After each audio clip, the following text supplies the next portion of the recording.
Welcome to the Great Detectives of Old Time Radio.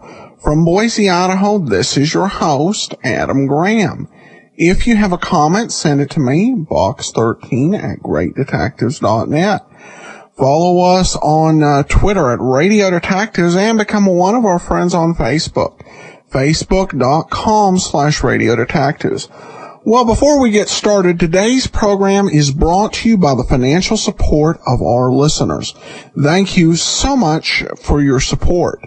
And we especially want to thank Nancy, and this is a different Nancy than the one we mentioned yesterday. So thanks so much, Nancy. I do appreciate your support. We'll send access to the premium site as we do with all donations of $7 or more. And we'll also send a thank you gift of your choice for a donation of $20 or more, plus one of 4 ebooks, Tales of the Dim Knot, Fly Another Day, and Powerhouse Hard Pressed, my super-powered comedy novels. Or we'll send you All I Needed to Know I Learned from Columbo, plus one other thank you gift of your choice. Among the options we have available, at the $75 level, we'll send you the Hillary Kane mysteries. These are great period-era British-style mysteries set in the 1930s, produced by Jim French Productions in Seattle. They did a great job on this, and I truly enjoyed it. We'll send you the Hillary Kane Mystery Set 1 with a donation of $75 or more. And we have more items available, including Poirot, Father Brown, Perry Mason, and you can check them all out at support.greatdetectives.net. Well, it's time for today's episode of Nick Carter, Murder in a Decanter.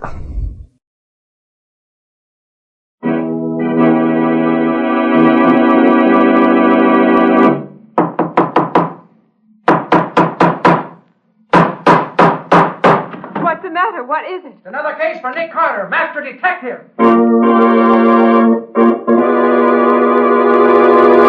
Yes, it's another case for that most famous of all manhunters, the detective whose ability at solving crime is unequaled in the history of detective fiction, Nick Carter, Master Detective, presented by the 3 great Linex home brighteners, Linex Clear Gloss, Linex Cream Polish, and Linex Self-Polishing Wax, created by Acme, America's great producer of Acme quality paints.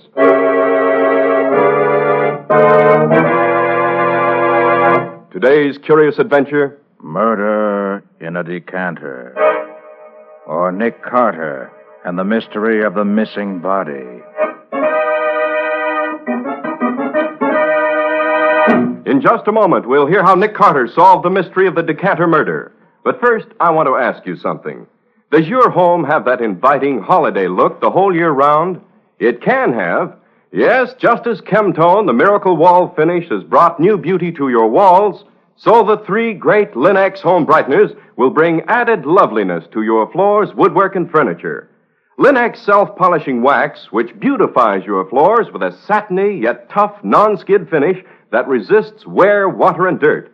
Linex Cream Polish, which cleans as it polishes, leaving no oily film on your furniture.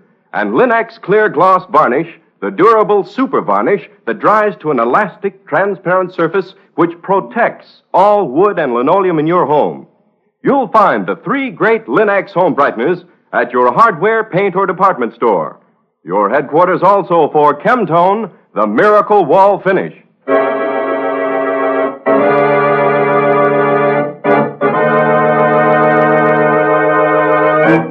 And now for today's mysterious adventure with Nick Carter. As our story opens, we find Nick and Patsy at a New Year's party talking to their host. I'm sorry, Mr. Carter, but the man I asked you here to meet has been unavoidably detained. You and he would have had a great deal in common, I know. Yes, Nick's been looking forward to it for a long time now, Mr. Cord. And I can keep looking forward to it for a while longer, I guess. Well, Mr. Carter, you'll probably find all kinds of people at my parties. I'll be seeing you. Well, there are certainly all kinds of people here, Patsy. But I can't see anyone I care about talking to. The trouble with you, Nick, is that all you think about is business. Well, true enough. But in my business, I meet people who are interesting and frequently intelligent, even if they are crooks. But here... There are probably interesting characters here if we only knew which ones they are. Yes. Now look at that man just coming into the room. If you can call him a man. Oh. Mackley, I believe his name is. Typical gigolo if I ever saw one. And he's not contented with drinking at the bar. He's carrying his own private decanter of whiskey right along with him. Yes, he's hardly an attractive type. To me, that is. I understand that he's considered very attractive by many women, however. Do you know him? No, but I know something about him. For one thing, I understand that he and our hostess are pretty thick, and that he... Uh-oh, he's coming over here. I hope he doesn't want to stick around. Having fun, Carter? Great party, isn't it? Yes, if you like it. Well, I've just been giving a bit of extra attention to our lovely hostess. She's almost out. Shouldn't drink so much, you know. The lovely Cynthia just can't take it, I'm afraid. Was she all right, Mr. Mackley? Oh, yes, practically speaking. I just left her on the divan in a small den upstairs. Gave her a little snifter and left her there to sleep it off. The small den? Yes, her upstairs library where she keeps her account books and whatever. Nice private little place to get rid of that too much, too fast feeling, you know. Yes, I see. That's why that whiskey decanter you're carrying around, I suppose, Mr. Mackley. Oh, yes. I can now put it back on the shelf behind the bar where it belongs. Cheerio. What an unpleasant creature. Yes. If Cynthia wants to two-time her husband for a thing like that, I certainly don't admire her taste. Well, I've had enough of this anytime you have, Nick. Shall we leave here? You're Mr. Carter, the detective, aren't you? Why, yes, I am. It must be thrilling to be a detective. Well, I suppose that's all in the point of view, Miss... Bentham, Carla Bentham. My brother's Wallace Bentham, Mr. Cord's private secretary. Oh, yes. Mr. Carter, Yes, Miss Bentham. will you please help me find my brother? Find your brother? Why, what do you mean? I'm sure he's here in the house somewhere, but I can't find him. I'm really terribly worried. But why? He was to have taken me home an hour and a half ago, Mr. Carter, at 11 o'clock. We both work, and he knows I have to get up early for my job. But isn't it just possible he's simply forgotten it? He may be sitting in a corner somewhere with some... Wallace fair young... isn't like that, Mr. Carter. I know he'd have met me unless something serious was detaining him. Quite frankly, Miss Bentham, I can't get very worried about your brother. He'll turn up, I'm sure. Mr. Carter, I've searched all over the house. He simply isn't around. You mean you've looked in every room in the house? Every room but one, literally. But the door of the small den on the second floor is locked. I couldn't get in there, so I don't know if he's there or not. Did you knock? Yes, and nobody answered. Nick, that's the room where Mr. Mackley said he left our hostess. Probably, Betsy. Well, she's practically out on her feet. It's funny the door should be locked, isn't it? Oh, I don't know. Mr. Carter, will you come up with me? I'm afraid. I don't know why. I just am. Well, go ahead, Nick. It won't take but just a few minutes. All right, Miss Bentham. It'll make you happier. Lead on, and we'll follow along.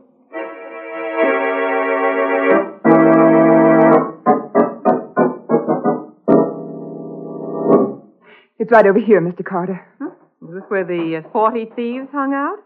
How do you mean?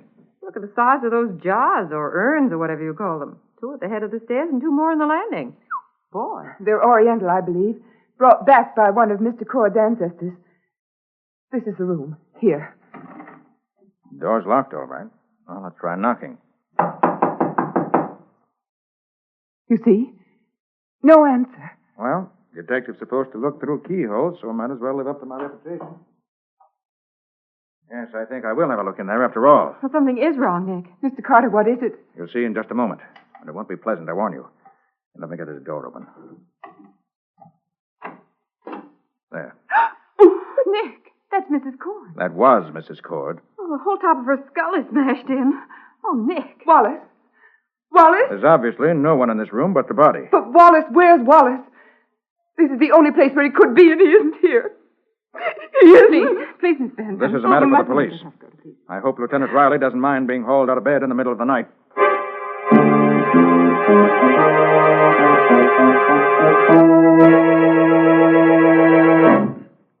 You sure nobody's touched anything since you found the body? Positive, Sergeant Kilroy. It's a wonder to me how we always find you on the scene of a killing whenever we get here. Lieutenant Riley, lets you get away with murder. But now that he ain't here, you got me to deal with. And I ain't as soft in the head as he is, not where you're concerned. Sorry, I annoy you, Sergeant, but I just happened to be here. Yeah, I suppose so.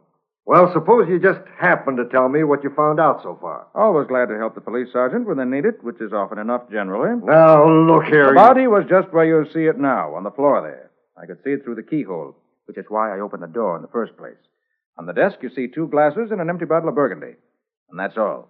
Where's the murder weapon? That you'll have to answer for yourself. I haven't found it anywhere. Got any suspects? Have you talked to Mackley yet? I have. He says he was up here in the den helping Mrs. Cord get over a bad spell. He says he gave her a shot of liquor and went downstairs again. That's all he knows. Puts him in a pretty tight spot, doesn't it? It might, except for a few facts you've overlooked. Such as what? Carla Bentham swears her brother must have been in this room. Says she searched the rest of the house and couldn't find him. Therefore, he was in here. Therefore, he killed Mrs. Cord and scrammed out of here with a murder weapon. It ain't here anywhere, so he must have taken it with him. Sure of that? Mrs. Cord was clubbed to death. There's nothing in any of these rooms that could have done the clubbing. Therefore, young Wallace and the weapon went out of here together. Kilroy, it sounds like a pretty feeble story to me. You don't even know Wallace was in this room. He may have been outside on the grounds while his sister was looking for him.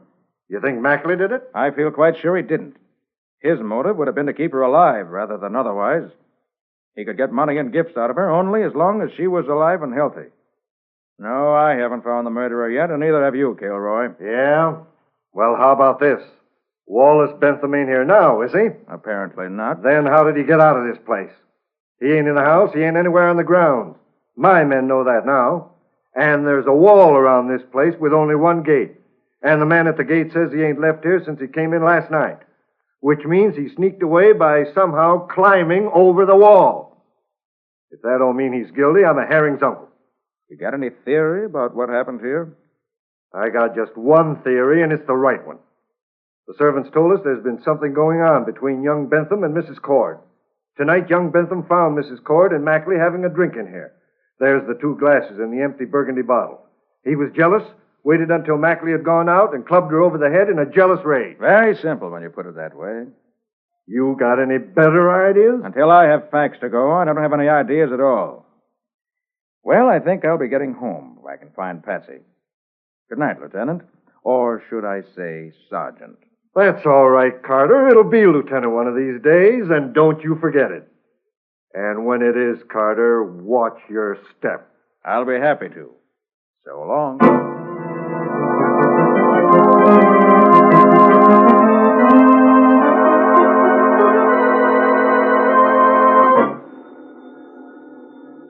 All right.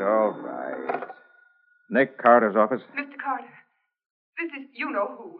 Don't mention my name. Oh, yes, I recognize your voice. Can you What is come? Can you come to 2343 Aldine Street at once? I'm in terrible trouble. Terrible. But what's the matter? I can't tell you on the phone.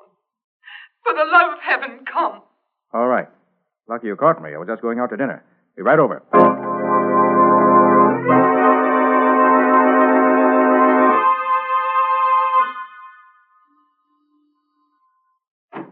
Come in quick. Look, there. Why, that's Mackley. With the top of his head crushed in, too. Yes, there's what did it. Heavy glass bookend, huh? I found him like that when I came home. You just got in when you phoned me? Yes. I opened my door, and there he was. Been dead less than an hour, I should say. Oh, what will the police say? And after what happened to Mrs. Cord last night. Yes, Sergeant Kilroy will undoubtedly have plenty to say. How do you suppose Mackley got in here? He may have picked the lock. Or Or what? my brother Wallace had the only other key to my apartment. If he were here and opened the door to find Mackley there instead of you, you might have swung with a bookend. I wonder. Miss Bentham, how well do you know Mr. Mackley? I only met him once before last night. If he's almost a stranger, why should he come here to see you? I don't know. And that's the truth. Let's see what he has in his pockets. Maybe that'll tell us something. Usual junk man carries around. Pencils, pen, receipted bill, check for his car in a parking lot around the corner. Oh, see here. This is addressed to you. What is it? It says, Dear Miss Bentham, I phoned all day to try to get in touch with you. Finally, I came in person as I could wait no longer. I must see you. I have something to tell you about last night and your brother. Also, I want your help. I want you to keep... And that's all. That's a funny way for a note to end, Mr. Carter. Yes. That and the ragged way the note is folded makes it obvious. He was scribbling this note to you here at your table when something startled him and he crammed it in his pocket. Then he was killed. But who killed him and how did they get in here? Let's see what's outside this window. Ah, here's the answer. Marks of shoe nails in the windowsill. The flat roof only 6 feet below your window here. Looks as if somebody got out here. Probably the killer. May have heard your key in the lock and dashed out this way. Maybe I'm lucky he didn't wait and kill me, too. Miss Bentham, does your brother drink wine? You're thinking of the empty bottle and the 2 glasses in Mrs. Cord's room last night, I suppose. Yes. Yes, Wallace drinks only wine, nothing else. But what does that... Open up in the name of the law. The police? Open up, Carter. I know you're there, and the girl, too. Quiet. Let me handle this. Just a second. So, another killing, eh? And you are in on this, Carter. Last night I thought you weren't, but now I find you here with this girl and a dead man. What I told you last night was the truth, Kilroy. I know nothing about this except what you see here. Miss Bentham came home tonight and found Mackley dead. Sure, I know. Hold out your hands, Carter. What are you figuring on, Sergeant? What do you think? You're in this thing up to your neck. I'm taking you in and locking you up.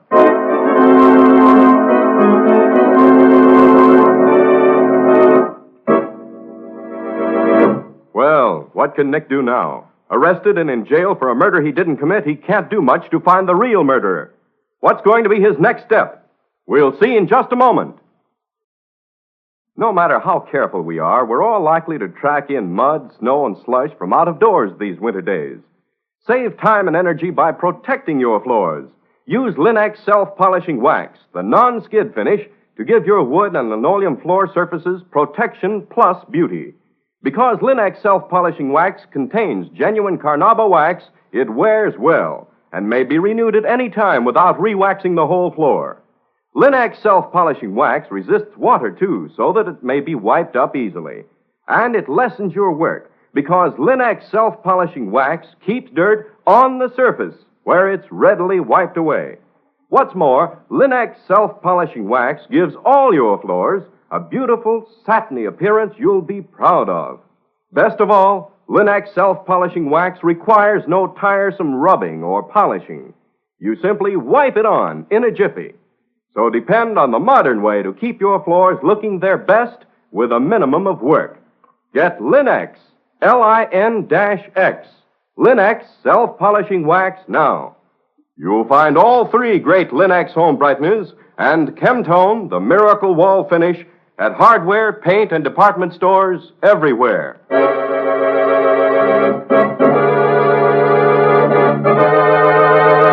And now back to our story. We left Nick trying to talk Sergeant Kilroy out of arresting him for murder, but without much success. You're in this thing up to your neck, and I'm taking you in and locking you up. Well, that's absurd, Kilroy. I had nothing to do with it. Put your hands out, Carter. Kilroy, you're a fool. Why, you interfere. Shouldn't hit a policeman, Mr. Carter. I know it, but I had to do it. I've got to be on the loose for a time. I'm just beginning to make sense out of this. Come on. Where? Kilroy was alone when he came up here, but he must have men downstairs. We have to get out of here before they come here looking for him. You got any money? Yes, some. Good. Go to a side street hotel somewhere and register under an assumed name. I'll be at the Green Hotel under the name of John Nicholas. But don't call me unless it's very important.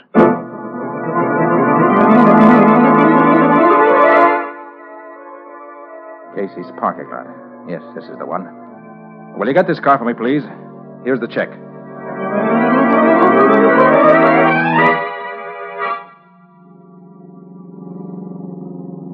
Yes, this ought to be far enough away. Now, let's see if there's anything in this car of Mackley's. Nothing inside here. Well, maybe he had something in the rear compartment. Now, which one of these keys unlocks this? There. Ah, hat box, huh? That's a whole lot heavier than any hat box I ever... Uh-oh. I'll have to postpone this investigation for now. I better get out of here.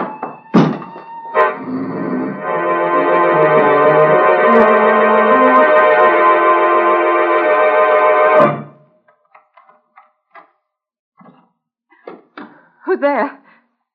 Oh, it's you, Nick. Yes. So long since you've used that private entrance of yours, I'd almost forgotten about it. It's been a long time, Patsy, since I've had to get into my office without anyone seeing me. What have you done now? Oh, Sergeant Kilroy and I had a little argument, and I won by a knockout. Oh, Nick, you didn't. I had to. It was Kilroy or me. So that's why those two cops have been hanging around out in front here for the last hour. What's going on? Plenty. Is that a hat box you have there? Yes, it belonged to Mackley. To Mackley? Yes. He was murdered in Carla Bentham's apartment early this evening. Oh? I'll tell you all about it later. Right now, I want to find out why a hat box should be so heavy. Give me those scissors. Here you are. Now, snip here, snip there. The string is off. We lift the lid, and we find... lots of tissue paper. Oh, hurry up, Nick. And under the tissue paper, we find a whiskey decanter. Oh, but that can't be whiskey in it. It's too red. You're right there. No, don't touch it, Betsy. Maybe fingerprints on it. Oh. Here, let me use my handkerchief. I'll take it out where I can see it better. Oh, that's a beautiful thing, Nick. Why, it's cut glass. Yes, but what's that in it? Smells like wine. Yes, it is wine. A sparkling burgundy, I should say, with no more sparkle left in it. That's a funny thing to do, put wine in a whiskey decanter. Yes, and I have a feeling I've seen this decanter before. Of course, Nick. Mackley had it at the Cords' party last night. Right, Patsy. He brought it downstairs and set it on the shelf of that little private bar. Brought it downstairs from the den where Mrs. Cord was murdered. Let me look at it again. Of course. That's why the wine was put in it. This was what killed Mrs. Cord, Patsy. What? Yes, see the blood right on the corner here? What? You can't see it with a decanter full of wine unless you look for it. And there are fingerprints on it, too. I can see them. Patsy, that's the answer. I don't get it, Nick. You will later. Right now, I've got to get over to the Green Hotel, where I'm supposed to be registered as John Nicholas. I'll see you later. And take good care of that decanter. Oh,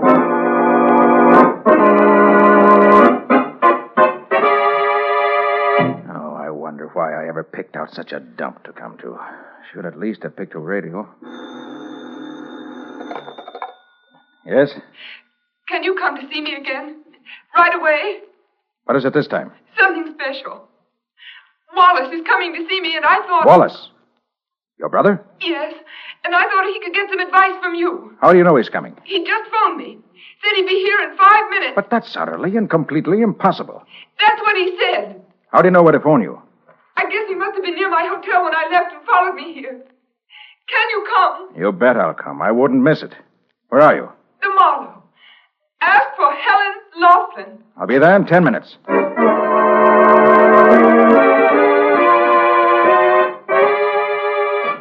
Oh, clerk. Yes, sir? Miss Helen Laughlin's room. Number 211, right at the head of the stairs. Is she expecting you? No, she's not expecting me. And I don't want to phone up to her. I want to surprise her, see? Oh, sorry, sir. Rules are that all visitors have to be announced. Is that so? Well, here's a $5 bill. See it? Yes, sir. Now tear it in half. So. Here's half for you and half for me. You get the other half if you don't phone on ahead that I'm coming. If you do phone ahead, I've got something else here in my hip pocket that you'll get when I come down. And I know how to handle it, too. You get me? Yes, sir, I get you. You can go right on up. Nobody will announce you. Okay. See you later.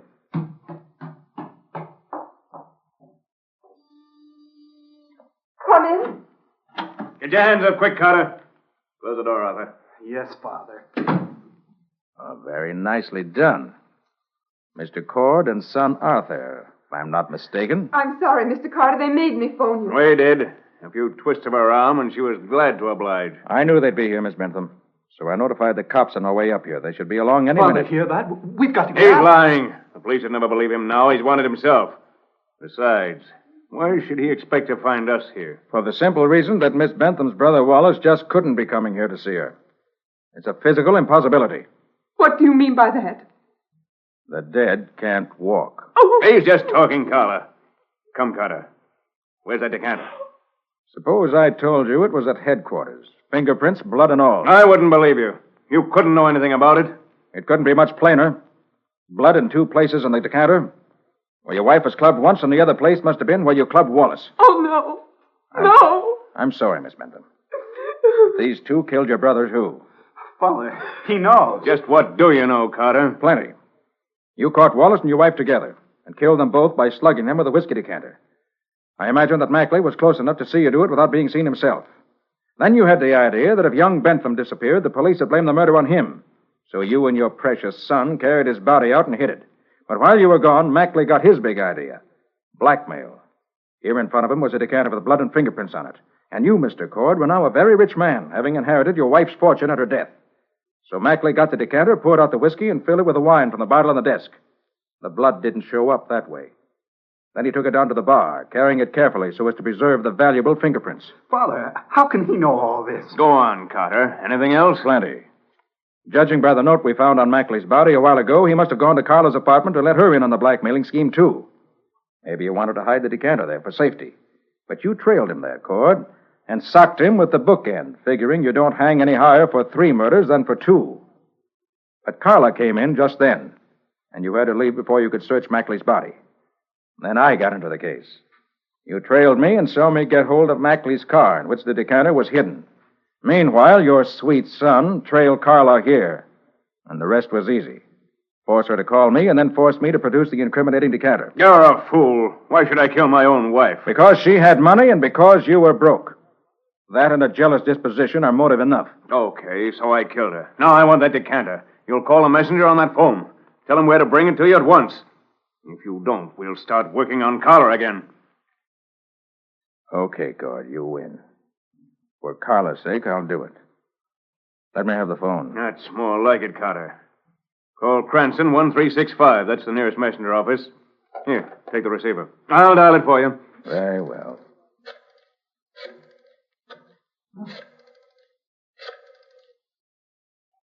Now, Carter! Get your hands up, Carter. No, you don't. Are you slapping little worm? Give me that gun. I'll fix you. Mr. Carter, look out behind you! Easy, Carter. Take it easy. I'll take over now. All right, good for you, Sergeant. Well, did you hear anything while you were out there? I heard enough to send the old boy to the chair. I'm glad you got my message okay. Message? I didn't get any message from you. The hotel clerk downstairs phoned and said... That was the message I sent you. After I threatened him with my gun and flashed a torn $5 bill on him, I knew he'd get in touch with headquarters right away. Smart fellow, that clerk. Wouldn't let anyone put anything over on him. And you're a smart fellow, too, Kilroy, recognizing his description of me and answering the call yourself. Nobody but me was going to have the pleasure of pulling you in. But look here, Carter. You said Cord and his son hid young Bentham's body. We went all over the house last night, and he isn't hidden there. Did you look in one of those big urns that Cord's place is decorated with? You mean those big vases? Heck no, never thought to look inside them. I'll send someone up right away. Well, how about me? I haven't forgotten you wanted to arrest me a while back. I ain't forgotten it, Carter, and I ain't forgotten about that sock in the jaw you gave me. But, look, suppose we decide that I broke this murder case myself. Would you have any objections? Why, no, Sergeant. Tell you what I'll do. I'll swap you a decanter complete with fingerprints and bloodstains in return for letting bygones be bygones and no hard feelings anywhere. Agreed? Okay, but in the future, keep out of my way. I don't want to have any more arguments with you.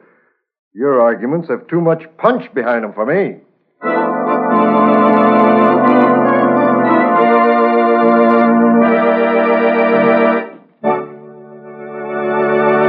In just a moment, Nick and Patsy will return with a preview of next week's exciting case. But before they do, here's a New Year's resolution for you, one you'll find it easy to keep. The resolution that this year you'll make your home a more pleasant, more inviting place to be. With the 3 great Linux home brighteners, it's always easy to keep your floors, furniture, and woodwork shining clean. Take Linux Cream Polish, for instance, which gives your furniture a handsome, lustrous look in half the time. Yes, it's true, for Linux Cream Polish cleans as it polishes, saving you one whole step in your cleaning day routine, and removing in one quick application the cloudy accumulation of dust and previous polish.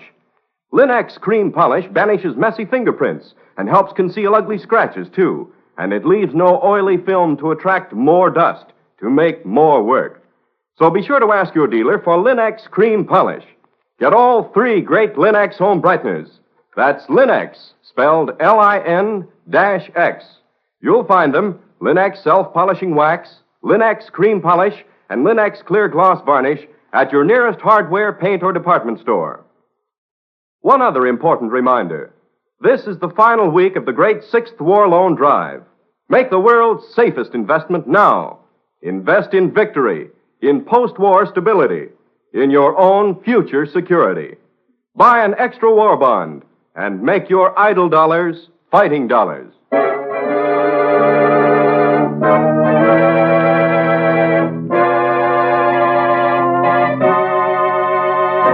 And now let's hear from Nick Carter himself. How are you going to start the new year off, Nick? Have you got a good story for us? Well, I think so, Ken. A friend of mine, a college professor, was shot in his own home just a few minutes before I got there to see him. The motive was not robbery, but we couldn't find any other motive either. And as Nick didn't take me with him on that trip, he didn't have the advantage of my experience and training as a super detective. Which was a great mistake, Patsy, as Nick undoubtedly found out. Another murder followed on the heels of the first, and a third victim was nearly added to the list. The said third victim being Nick himself. Yes, I came nearer the end that time than at any other in my life. What do you call it, Nick? I've called it Monkey Sees Murder. Or the mystery of the Peruvian red mark. Well, listen next week for further details. So long for now. I think you'd be interested to hear Nick Carter as the guest detective on the Quick as a Flash program this evening at 6 o'clock over most of these stations. Why not tune in? And now, so long. And so long to you both, Nick and Patsy. Be seeing you again next week.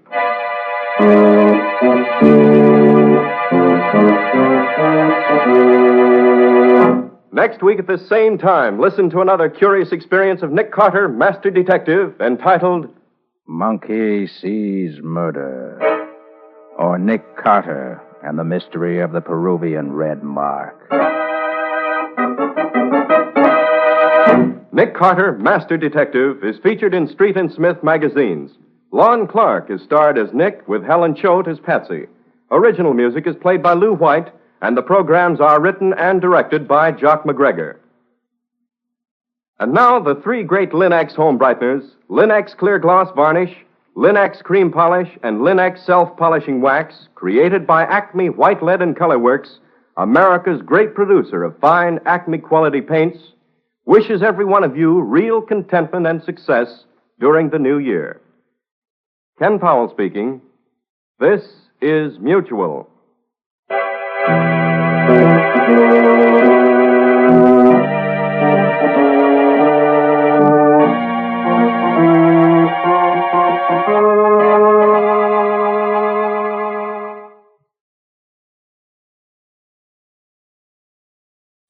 Welcome back. Well, we learned why Lieutenant Riley's so cooperative. If a police officer gets out of line, wow. With Nick Carter. Kind of interesting to give him a different sort of policeman, because usually Nick Carter's got, pretty compliant, cooperative, almost worshipful police guy to deal with in Lieutenant Riley. Here you find Nick Carter dealing with a situation with a police counterpart a lot like Boston Blackie's Inspector Faraday. And not a situation that Nick Carter would accept. And through it all, I thought it was pretty clever the way he made sure the police would be there in a way that the crooks wouldn't be counting on. Now we turn to listener comments and feedback, and just a pretty simple one from Nancy. Many thanks. I love the show. Well, thanks so much, Nancy, and thanks again for supporting the show. I do encourage listeners to give during our listener support campaign, which ends on March the 9th. You can support the campaign by going to support.greatdetectives.net. Or you can also email me if you'd like to mail in your contribution. The deadline is March the 9th. In order to take advantage of our listener premiums. Among the options we do have available, at the $50 level and up, we have several great movies we'll send out to listeners in the U.S. and Canada. Among them, classics Casablanca and The Maltese Falcon. Definitely great DVDs to own and movies to watch over and over again. And there's a full listing of all items available at support.greatdetectives.net. All right, well, we'll see you back here on Friday with the conclusion of The Curse of Kameshek Manor and in an episode of Manhunt. And then join us back here next Thursday for another episode of Nick Carter. In the meantime, send your comments to box13@greatdetectives.net. Follow us on Twitter, Radio Detectives, and become one of our friends on Facebook. Facebook.com/Radio Detectives. From Boise, Idaho, this is your host, Adam Graham, signing off.